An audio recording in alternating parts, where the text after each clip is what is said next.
Dopo ben 19 anni, il simulacro di San Giuseppe ritorna nella chiesa a lui stesso dedicata, il giorno della propria festa, al termine della processione che ha interessato diverse vie del centro storico.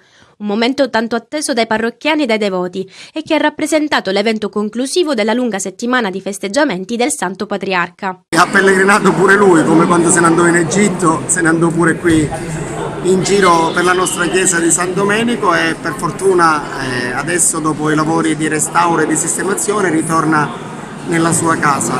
Per noi questo è un momento bello, credo, non solo per la nostra comunità, per tutta l'unità pastorale, ma anche per la città di Agrigento, perché ridoniamo alla città un monumento, una bellezza qual è la chiesa di San Giuseppe, e nello stesso tempo anche a tutta la comunità col valore e il significato che ha quello di stare e di essere chiesa, e cioè una comunità che cammina sulle orme di San Giuseppe verso il suo figlio Gesù.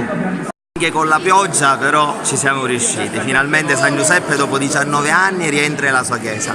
È una grande festa per tutta la nostra comunità, ma per l'intera città. La festa è andata benissimo, soprattutto perché hanno partecipato tantissime persone, anche alla processione pur piovendo. Grazie a tutti e in particolare un grazie particolare al nostro parroco Lorenzo per l'impegno.